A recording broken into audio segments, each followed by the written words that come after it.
হাই friend, আজি লৈ আহিছোঁ এখন নতুন ভিডিঅ'। এইটো ভিডিঅ'ত আমি আলোচনা কৰিম অৰুণোদয় 3.0ৰ বিষয়ে। অৰুণোদয় হিতাধিকাৰীসকলৰ বাবে এই ভিডিঅ'টো বহুত গুৰুত্বপূৰ্ণ হয়।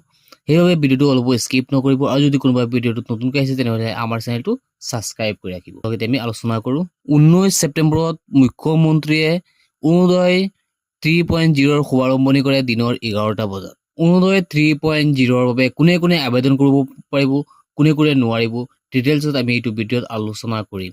আপোনালোকে চাব পাৰিছে কোনে আবেদন কৰিব পাৰিব অৰুণোদয় 3.0ৰ বাবে। বিধৱা, অবিবাহিত, 45 বছৰৰ বয়সৰ ঊৰ্ধ্বৰ মহিলা, বিবাহ বিচ্ছেদিত মহিলা আৰু অকলশৰীয়া মহিলা ইয়াৰ বাবে আবেদন কৰিব পাৰিব।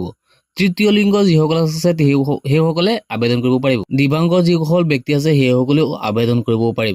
চৰকাৰী পঞ্জীয়নভুক্ত বৃদ্ধাশ্ৰমত থকা মহিলা তথা বৃদ্ধা ৰোগীয়া মহিলাসকলে এপ্লাই কৰিব পাৰিব। পৰিয়ালৰ উপাৰ্জনক্ষম ব্যক্তিগৰাকী 60 বছৰৰ ওপৰত যদি হয় বা দিব্যাংগ হ'লে তেনেঘৰৰ মহিলাই আবেদন কৰিব পাৰিব।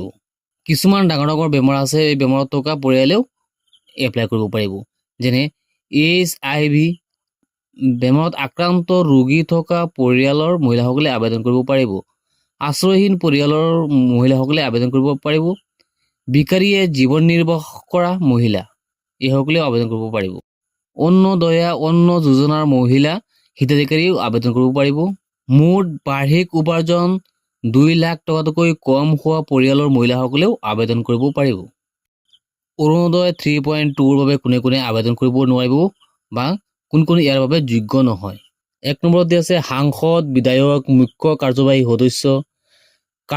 সদস্য, প্ৰাক্তন সাংসদ, প্ৰাক্তন বিধায়ক, প্ৰাক্তন মুখ্য কাৰ্যবাহী সদস্য, প্ৰাক্তন কাৰ্যবাহী সদস্যৰ পৰিয়ালৰ কোনোবাই ইয়াৰ বাবে আবেদন কৰিব নোৱাৰিব। পঞ্চায়তী ৰাজ প্ৰতিষ্ঠান, নগৰীয়া স্থানীয় সংস্থা আৰু স্বায়ত্তশাসিত পৰিষদ, ষষ্ঠ অনুসূচিত অন্তৰ্গত গ্ৰাম্য পৰিষদ উন্নয়ন সমিতি বৰ্তমানৰ সদস্য পৰিয়ালে ইয়াৰ বাবে আবেদন কৰিব নোৱাৰিব। বেংক বিষয়া, উকিলৰ পৰিয়ালে ইয়াৰ বাবে আবেদন কৰিব নোৱাৰিব।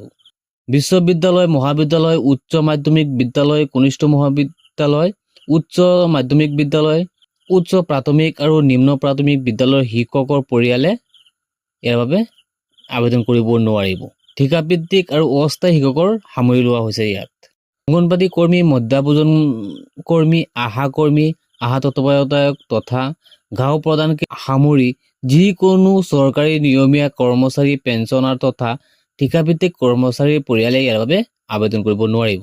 আয়কৰ পৰিশোধ, ব্যৱসায়ী, উদ্যোগী, দোকানীৰ পৰিয়ালে ইয়াৰ বাবে আবেদন কৰিব নোৱাৰিব। ভূমিৰ অধিকাৰী, ক্ষুদ্ৰ আৰু উপান্ত শ্ৰেণীৰ বাহিৰে পৰিয়ালৰ সদস্যসকলে ইয়াৰ বাবে আবেদন কৰিব নোৱাৰিব। 4 চকীয়া মটৰ বাহন থকা পৰিয়ালে ইয়াৰ বাবে আবেদন কৰিব নোৱাৰিব। অৰুণোদয় প্লাছ অথবা তেনে ধৰণৰ আঁচনিৰ অধীনত ৰাজ্য চৰকাৰৰ পৰা অৰুণোদয় 3.0ৰ ধনৰাশিৰ সম পৰিমাণৰ অথবা তাতকৈ অধিক পৰিমাণৰ ধন লাভ কৰা পৰিয়ালে ইয়াৰ বাবে আবেদন কৰিব নোৱাৰিব। তাৰপিছত আহিছে ৰাষ্ট্ৰীয় খাদ্য সুৰক্ষা আইন 2013ৰ অধীনত অসম খাদ্য সুৰক্ষা বিধিৰ দ্বাৰা নিৰ্ধাৰিত আয়তকৈ অধিক আয় থকা পৰিয়ালে অৰুণোদয় 3.0ৰ বাবে আবেদন কৰিব নোৱাৰিব। আপোনালোকে এতিয়া বুজিব পাৰিলে যে অৰুণোদয় 3.0ৰ বাবে কোনে আবেদন কৰিব পাৰিব, কোন যোগ্য হয় আৰু কোন নোৱাৰিব, অযোগ্য বুলি গণনা কৰা হৈছে। নিশ্চয় আপোনালোকে বুজিব পাৰিছে। অৰুণোদয় 3.0ৰ সুবিধা গ্ৰহণ কৰিবলৈ বৰ্তমানৰ হিতাধিকাৰীসকলে গুৰুত্বপূৰ্ণ জাননী। অৰুণোদয় 3.0ৰ সুবিধা গ্ৰহণ কৰিবলৈ বৰ্তমানৰ হিতাধিকাৰীসকলকে ধৰি সকলো যোগ্য মহিলাই নতুনকৈ আবেদন কৰিব লাগিব। এতিয়া প্ৰশ্ন হ'ল আপোনালোকে কেনেকৈ আবেদন কৰিব। তাৰ বাবে আপোনালোকে আপোনালোকৰ পঞ্চায়তত যিটো অফিচ আছে সেই অফিচত আপোনালোকৰ যাব লাগিব। তাৰ পৰা আপোনালোকে ফৰ্মখন আনি আপোনালোকে নিজে ফৰ্ম ফিল-আপ কৰি তাত জমা দিব লাগিব। অনলাইন ফৰ্ম ফিল-আপ এতিয়ালৈকে হোৱা নাই, আপোনালোকে এইটো অফলাইন কৰিব লাগিব। পঞ্চায়তত পঞ্চায়তৰ পৰা আপোনালোকে ফৰ্মটো আনি ফিল-আপ কৰিব লাগিব। সেই ফৰ্মখনৰ বাবে আপোনালোকে পঞ্চায়তত গৈ পঞ্চায়তৰ পৰা ফৰ্মখন আনি আপোনালোকে নিজে ফিল-আপ কৰিব। ফিল-আপ কৰি আপোনালোকে পঞ্চায়তত জমা দিয়াৰ পিছতে আপোনালোকে অৰুণোদয় 3.0টো আপোনালোকে লাভ কৰিব। এইটো কিন্তু আপোনালোকে অনলাইনত আবেদন কৰিব নোৱাৰে, এইটো মাত্ৰ অফলাইনতহে দিয়া হৈছে। আজিৰ ভিডিঅ'টো এইখিনি আছিলে। আপোনালোকে ভিডিঅ'টো বেছিকৈ শ্বেয়াৰ কৰি দিব যাতে সকলোৱে এই বিষয়ে জানিব পাৰে। লগ হ'ব নেক্সট ভিডিঅ'।